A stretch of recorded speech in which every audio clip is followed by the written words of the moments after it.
BSc second same NEP के according आज का टॉपिक है किरचॉफ लॉ। किरचॉफ लॉ हमने प्लस टू में भी पढ़ा है। तो ये क्या कहता है, इसके दो लॉ हैं मेनली। फर्स्ट लॉ है किरचॉफ करंट लॉ जिसे केसीएल कहते हैं, और सेकंड है किरचॉफ वोल्टेज लॉ जिसे केवीएल कहते हैं। फर्स्ट की हम बात करेंगे Kirchhoff current law. Current law इसे समझा जाए तो ये एक करंट का लॉ होता है। मान लीजिए ये एक पॉइंट है, इस पॉइंट पर अलग अलग डायरेक्शन से करंट आ रहा है। इस तरीके से हम यहाँ पर शो कर रहे हैं।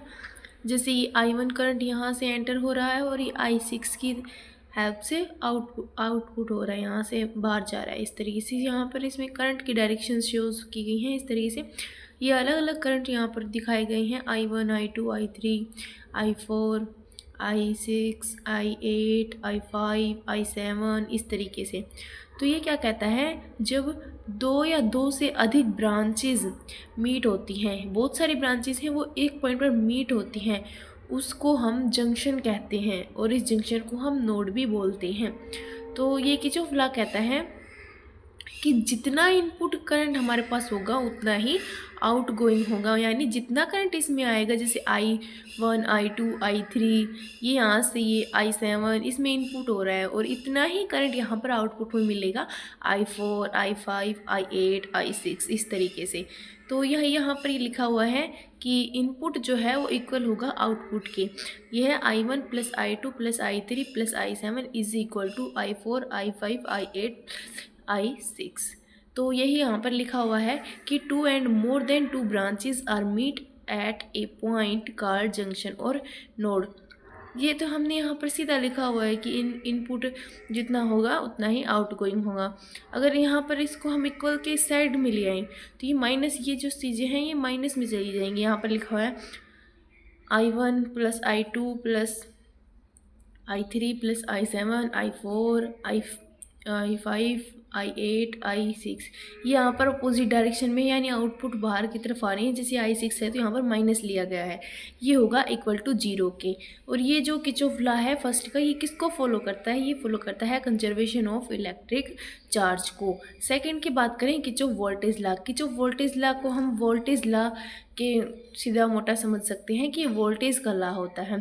इसमें क्या करेंगे, एक बैटरी ले लेंगे, इसका बैटरी का पॉजिटिव है ये एंड है, ये नेगेटिव एंड है। ये यहाँ पर रेजिस्टेंस कनेक्ट किया हुआ है I4, ये यहाँ से आगे जाके I1, यहाँ पर एक बैटरी कनेक्ट की गई है प्लस कि ये पॉजिटिव टर्मिनल है, ये नेगेटिव है, ये R2 है। इसमें करंट हमें पता है current positive to negative flow करता है, तो ये हमने यहाँ पर करंट की डायरेक्शन शो करती है।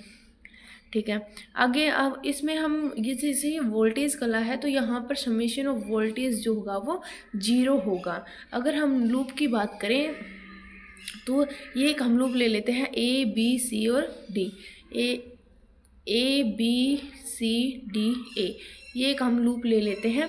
यहाँ पर जैसे यहाँ पर I इसमें करंट फ्लो हो रहा है, रेजिस्टेंस R आ रहा है, तो इस तरीके से हम इनको प्रोडक्ट में लिखेंगे। जितना I करंट और जो रेजिस्टेंस से पास होगा उस तरीके से हम यहाँ पर इसे डिनोट करेंगे। जैसे यहाँ पर है IR plus I1 plus I2 plus I3 minus E2 minus R4 is equal to 0। ये फॉलो करता है कंजर्वेशन ऑफ एनर्जी को। बैटरी की अगर हम बात करें तो ये पॉजिटिव एंड होता है और ये नेगेटिव एंड होता है। इस डायरेक्शन अगर हम नेगेटिव टू पॉजिटिव जाएंगे तो यहाँ पर नेगेटिव ई लिखेंगे हम यहाँ पे। अगर हम पॉजिटिव से नेगेटिव जाएंगे तो यहाँ पर पॉजिटिव ई होगा। इसी तरीके से रेजिस्टेंस है, रेजिस्टेंस क्या होता है, ये करंट ऑफ फ्लो को अपोज करता है। तो ये क्या कहता है कि आई की डायरेक्शन में करंट फ्लो होगा तो यहाँ पर पॉजिटिव आर लिया जाएगा। अगर करंट अपोजिट डायरेक्शन में हो गया तो ये माइनस आर से डिनोट किया जाएगा। नेक्स्ट है हमारे पास कंडक्शन। कंडक्शन क्या होता है, कंडक्शन का बात हम करें तो ये रेसिप्रोकल होता है रेजिस्टेंस का, यानी इसे जी से डिनोट किया जाता है, और ये इक्वल होता है कि रेसिप्रोकल ऑफ रेजिस्टेंस का। ये हमने यहाँ पर लिखा हुआ है कि कंडक्टेंस जो है वो होता है reciprocal of resistance is called conductance. Unit की बात करें तो रेजिस्टेंस की यूनिट जो होती है वो होती है ओम, जो कि कंडक्टेंस जो है वो रेसिप्रोकल होता है रेजिस्टेंस का, तो कंडक्टेंस की यूनिट हो जाएगी ओम इनवर्स, या जिसे हम ओम लिखते हैं OHM। अगर हम उसका रिवर्स कर दें तो ये हो जाएगा मोह, और इसकी यूनिट जो होती है साइमन भी होती है। कई बार ये पूछ लिया जाता है कि साइमन किसकी यूनिट है, तो ये कंडक्टेंस की यूनिट है और इट इज़ डिनोटेड बाई जी, ये हाँ जी से डिनोट किया जाता है। नेक्स्ट है हमारे पास कंडक्टिविटी। कंडक्टिविटी क्या होती है कि कंडक्टिविटी होती है रेसिप्रोकल ऑफ रजिस्टिविटी। रजिस्टिविटी का रेसिप्रोकल होता है, उसी को हम कंडक्टिविटी कहते हैं। कंडक्टिविटी को हम सिग्मा से डिनोट करते हैं, इस तरीके की ये साइन होता है, तो ये कंडक्टिविटी का साइन होता है। ये रेसिप्रोकल हो जाएगा रजिस्टिविटी के। हमने पढ़ा था कि रजिस्टिविटी जो होती है वो होती है RA/L। यूनिट की अगर हम बात करें तो यूनिट हो जाएगा कि ohm inverse metre inverse. Unit हमने कहाँ से निकाला, ये चीज़ हमारे पास है, ये रेजिस्टेंस है। रेजिस्टेंस की यूनिट क्या होती है, ओम। एरिया हम लेते हैं मीटर में, मीटर स्क्वायर में, और लेंथ जो है हमारे पास मीटर होती है। यहाँ से ये मीटर स्क्वायर में और ये मीटर है, ये यहाँ से एक हम कैंसिल हो जाता है और ये और यूनिट होती है वो ओम होती है। ये जो कि यहाँ पर अपॉन में है तो ये इन्वर्स हो जाएगा यहाँ पर, तो यूनिट हो जाएगी ohm inverse metre inverse. Next है हमारे पास करंट डेंसिटी। करंट डेंसिटी क्या कहती है, it is defined as the current flowing per unit area.